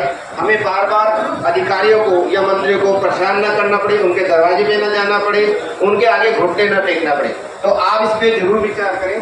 धन्यवाद। मैंने साहब बताया कि हमको एक मंच ही बना रहे हैं और उसमें बैठकर उसको स्टडी भी करेंगे और उसको किस किस को कौन सी समस्या जा रही है उसको भी हम बना सकें। हम आपको एक पढ़ा लिखा 1-2 लोगों की टीम देंगे और आपके बीच में से कुछ लोगों को जोड़ के इसको करेंगे। मेरे पास सारी जो आपके ज्ञापन है वो आ गए और मैंने उसको कुछ ज्ञापन मेरे पास कल आ गए थे, मैंने देख लिया उसको।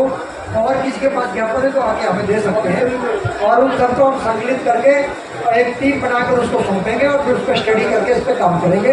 ये मैंने बताया।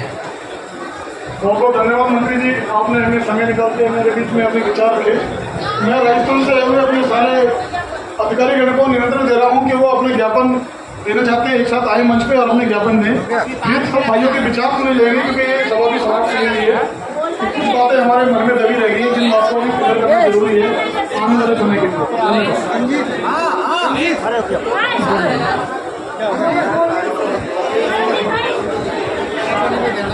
ज्ञापन नहीं लेना। अबे यार प्रेमजीत जी, आपका स्वागत सम्मान है, आप मंच पे आए और आपने विचार रखे। आप सभी भाई धैर्य बना रखें, अभी कोई और सभी बैठ जाए, बाकी सभी बैठ जाए, मंत्री जी आएंगे, बाकी अभी आपकी समस्याएं सुचारू रूप से सुनी जाएंगी। हमारे बीच मुकेश पाल जी आ रहे हैं जो मार्शल डिस्ट्रिक्ट बस में नियुक्त किए गए थे, उनको बिगड़ कारण दिल्ली सरकार ने निकाल दिया था। जो परिवार कोर्ट के कचहरियों के थानों के चक्कर लगा लगा के परेशान हो गए, वो कुछ विचार अपने भी रखना चाहते हैं। मुकेश जी आइए।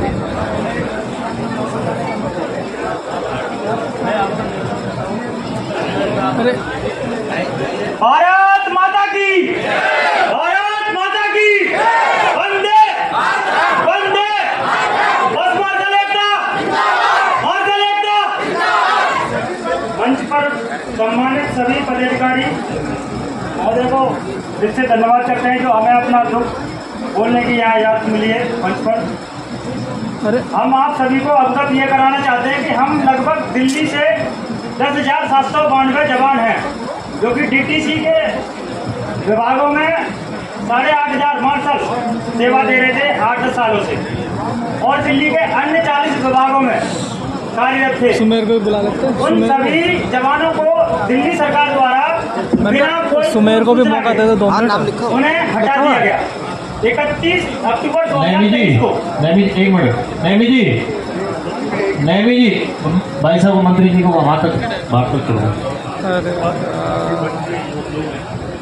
इस संज्ञान में हम आपको अवगत ये कराना चाहते हैं कि हम 27 अक्टूबर 2023 से लगातार अनिश्चितकालीन धरना प्रदर्शन कर रहे हैं, जिसमें हमारे कुछ साथियों की जानें भी जा चुकी हैं। लेकिन दिल्ली सरकार ने हमारी इस समस्या को देखते हुए एक कदम उठाया था। फरवरी में एक सिविल डिफेंस से रेगुलेशन पास किया था विधानसभा में। तो उस रेगुलेशन जो पास किया था ना तो उसका कोई जवाब अभी तक आया है। दिल्ली सरकार कहती रही है कि हम आपको रोजगार दिलवाने के पक्ष में हैं। उधर हमारी बात दिल्ली प्रदेश अध्यक्ष जी से कई बार हुई है कि हम आपके पक्ष में हैं रोजगार दिलवाने के। अगर दोनों सरकारें पक्ष में हैं तो बीच में अड़चन कौन पैदा कर रहे हैं, ये सरकार को देखना चाहिए। और हमारी जो हालत है, इतनी दयनीय हालत हो गई है, आर्थिक हालत बहुत खराब हो चुकी है। अभी तक दोनों सरकारें, जो दिल्ली में दोनों सरकारें होती हैं, तो उन्होंने कोई कदम ऐसा नहीं उठाया कि हम एलजी साहब के पास जाएं और इनका समाधान करवाएं। ना तो दिल्ली सरकार ने, किसी भी मंत्रीगण ने इस मसले को लेकर एलजी साहब के पास नहीं गए कि हम बस मसलों को लेकर चलें और उनसे बैठ के समाधान कराएं। आज तक उन्होंने अपने लेटर पैड पे कोई भी मांग हमारे लिए नहीं भेजी। और ना ही हमारे धरने में, पहले बात तो महोदय जी को अवगत कराना चाहेंगे, प्रदेश अध्यक्ष जी आए थे, वीरेंद्र सचदेवा जी शुरू में राजघाट पावर हाउस पे आए थे। उन्होंने स्पष्ट शब्दों में कहा था कि हम तुम्हारे परिवारों के साथ हैं और हम हर स्थिति में आपको रोजगार दिला के रहेंगे। इसके लिए दिल्ली प्रदेश अध्यक्ष की तरफ से पूरी भारतीय जनता पार्टी आपके साथ है और उन्होंने पूरा आश्वासन दिया था कि हम हर तरह से आपको रोजगार दिलाएंगे। इसके लिए एलजी साहब के पास लेके चलेंगे। तो अभी तक ना तो दिल्ली प्रदेश अध्यक्ष जी इस बात पे मतलब हमें लेके भी नहीं गए। अभी भाई साहब सभी बैठ जाओ, इनकी तसल्ली से बातें सुने आराम से, और आपका जलपान की व्यवस्था है वो भी करके जाना, आप आराम से तसल्ली बैठे आप। अभी तक हमारी इस गंभीर समस्या को लेकर दिल्ली में बैठी दोनों सरकारें मतलब अपने अपने पक्ष में तो बोलती रही है कि हम तुम्हारे पक्ष में हैं, हम तुम्हारे पक्ष में हैं, मतलब समस्या का समाधान की तरफ कोई सी सरकार नहीं गई है। हम महोदय जी से यही उम्मीद लेकर आए हैं कि हमारी इस गंभीर समस्या को समझें और तुरंत इस मसले का समाधान करवाएं। भाई साहब आप अपनी समस्या का जो है ना प्रस्ताव दे दीजिए, और जो भाई साहब है ना बोलेंगे अभी, और जो ये जो बहनें आई हैं इनका भी कोई प्रस्ताव हो तो अभी दे दें। आ जाओ आप आ जाओ। अब महिला को एक आप अपना प्रस्ताव दे दो और एक बहनी वो आ जाएंगी, वो उनका अपना प्रस्ताव दे देंगे। शॉर्ट में सारा हो जाए। बाकी समस्या पर देखो पहली मुलाकात है आपकी मार्शल वालों की, तो इसलिए आप प्रस्ताव देंगे ना तो फिर उस पर सुनवाई होगी। मैं ये जो मार्शल भाई जो यहाँ खड़े हैं, मैं उन्हें बता देना चाहता हूँ कि वीरेंद्र सचदेवा जी खुद डायरेक्टली इनसे मिले, इनके धरने में गए, इन्हें आश्वासन दिया। लेकिन दिक्कत क्या आ रही है कि दिल्ली के अंदर कोई भी अगर निर्णय लेना है मार्शल के लिए, तो उसका निर्णय लेने की एक ही सरकार के पास ताकत है, वो है दिल्ली सरकार के पास। और दिल्ली सरकार से अब तक कोई भी प्रस्ताव जो है वो एलजी तक नहीं गया। ये मैं पहले भी आपको बता चुका हूँ कि एलजी फाइल नहीं बनाता है, एलजी फाइल को अप्रूव करता है। लेकिन आप ये सोच रहे कि एलजी ही फाइल बनाए, एलजी अप्रूव कर दे, ऐसा नहीं होता है। जो नीचे सरकारी तंत्र है उसको फाइल बनाकर एलजी से अप्रूवल के लिए देनी पड़ती है। आप लोगों की इनकी नौकरी क्यों गई? इनकी नौकरी इसलिए गई क्योंकि वोट बैंक के लालच में केजरीवाल ने हजारों युवकों को भर्ती करके, और पहले लिया सिविल डिफेंस वॉलंटियर में, उनका काम अलग होता है, लेकिन लगा दिया उन्हें डीटीसी बसों में। डीटीसी बस में लगाने का उनका काम कार्य पद्धति को उसमें नोटिफाई नहीं किया। जब चेकिंग हुई तो भाई ये लिए तो सिविल डिफेंस में थे, काम वहाँ कर रहे, इसलिए उन्हें निकाल दिया गया। अब जब दिल्ली सरकार को पता लग गया, विधानसभा के अंदर एक प्राइवेट मेंबर बिल पेश किया। आप इस चीज को नहीं समझ रहे हैं। वो जो बिल पेश किया, एक व्यक्ति ने पेश किया कि इन सबको नौकरी दे दी जाए, वो व्यक्ति का पर्सनल बिल था, उसको सरकारी बिल बनाना था। दिल्ली सरकार को सरकार की तरफ से विधानसभा में पेश करके उसको विधानसभा में पास करके उसकी फाइल बना के एलजी को भेजना था।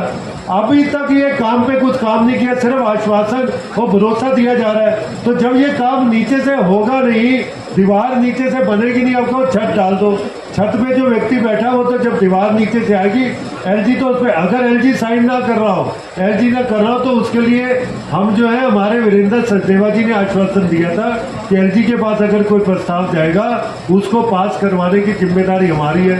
लेकिन प्रस्ताव तो नीचे से भिजवाओ, उनके अधिकारियों के साथ बैठो कि वो प्रस्ताव की कॉपी दो, वो फाइल कहाँ है उसे तो समझो।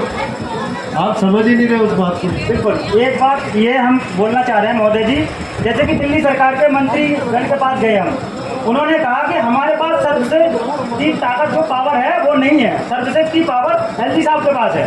उनका कहना कि ये यार एक मिनट चीज समझो, देखो ये अगर इनके विधायक के बाद कोई सड़क बनाने भी जाता है ना तो बोलते हैं एलजी ने फाइल रुकवाई है, जबकि उसका कोई लेना देना नहीं है। सर्विसेज की पावर नहीं है लेकिन प्रस्ताव बनाने की पावर तो है।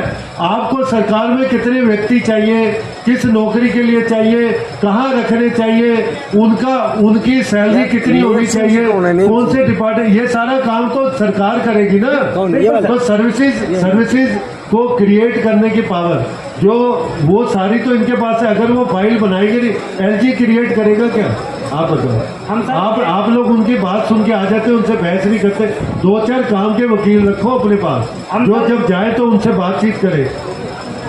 हम सर ये भाई साहब आपको पता है केजरीवाल जी ने कहा था कि मैं 1 मिनट हमारी बात भी सुनो। बताओ। हम ये चाहते हैं, आप उनके ऊपर आरोप लगा रहे हैं, वो आरोप नहीं लगा रहे। नहीं, मतलब एक कहने का मतलब है मेरा कि उनकी गलती है, वो कह रहे हैं। अरे भाई गलती किसी की हम नहीं निकाल रहे हैं, हम काम बता रहे हैं किसको क्या करना है। कोई गलती निकाली मैंने बताया कि किसको क्या काम करना है, उससे वो काम करवाओ। आप गलती नहीं निकाली, ना आरोप, ना गलती ना आरोप, ये वर्ड मत यूज करो। ना गलती ना आरोप, हम सिर्फ इतना बता रहे हैं कि जो सरकार का काम है वो उस काम को करो। एलजी का काम अप्रूव करना है, एलजी के बाद फाइल पहुंचवाओ, बस। सर दिल्ली में जनप्रतिनिधि जितने भी हैं वो जनता के बनाए हुए हैं, जनता के काम करने के लिए। तो अगर ऐसी सिचुएशन पैदा हो रही है तो एक मंच पे नहीं आ सकते आप, तो वीडियो कॉन्फ्रेंस के जरिए अपनी पूरी बात रखिए कि कहाँ कमी है, कहाँ गलती हुई है। आपको समझ में नहीं आ रही बात। सरकारों के अंदर काम डिवाइड होता है, जिस सरकार का काम जो करना है वही करेगा। मैं भी जनप्रतिनिधि हूँ, मैं एमसीडी का पार्षद हूँ और जोन का एक चेयरमैन हूँ। अगर एमसीडी से रिलेटेड कोई काम ये लोग नहीं करते तो हाउस में 10 जगह जाके आवाज़ उठाते और उसकी आवाज़ बनते हैं। लेकिन हम क्योंकि विपक्ष में है, सत्ता में आम आदमी पार्टी है, तो मेरा आपसे निवेदन है आप मुद्दे को ना भटकाओ, उस मुद्दे को सही से समझो। आपको उन्होंने रेजोल्यूशन की कॉपी दे दी, आप उसे लेके कह रहे हो उन्होंने पास कर दिया। मैं फिर आपको समझा रहा हूँ वो प्राइवेट रेजोल्यूशन है, एक व्यक्ति का, उसे सरकारी रेजोल्यूशन की कॉपी लेकर आओ। प्रेशर आपको बनाना है, जहाँ में चलना है हम चलेंगे आपके साथ, लेकिन जो काम दिल्ली सरकार ने करना है वो दिल्ली सरकार ही करेगी, बीजेपी नहीं कर सकती। तो उनसे वो काम करवाओ, ना कोई आरोप, ना किसी पे लांछन। ये बात जिसका काम है वो करेगा। ये बात हम मानते हैं कि ना कोई पॉलिसी मैटर था उस पर, और ये पॉलिसी मैटर था तो फिर हटाए क्यों गए, ये सब संज्ञान में देखना चाहिए बात को। भाई साहब एक मिनट होल्ड, मैं बताता हूँ आपको कि केजरीवाल जी जो कहते हैं वो करते ही नहीं। उन्होंने कहा मैं सरकारी आवास नहीं लूँगा, मैं तो जो भी है, मतलब उन्होंने जो कहा था वो किया आज तक। तो मार्शलों के साथ भी वही किया। कोरोना में जो नर्सें लगाई थी बहनें, उनको भी हटा दिया। उनसे तो मतलब ये कभी उनसे उनको रेगुलाइज किया नहीं किया। तो इसलिए आप कोरोना की अलग बात है, हम तो डीटीसी बस मार कर थे। यार सुनो, दूसरों को भी समझ दो, मैंने आपको बता दिया। अगर उनके मंत्री ने आपको आश्वासन दिया है तो उसकी फाइल ढूंढवाओ ना, उसकी फाइल ढूंढवाओ। एलजी के पास अगर गई है, अगर रोका हुआ तो हम जिम्मेदारी लेंगे उसकी। और प्रदेश अध्यक्ष इन्वॉल्व है डायरेक्ट इसमें, आप समझो, हमसे ऊपर है वो इन्वॉल्व है। चलिए भाइयों, आप अलग से मिल लो मुझसे।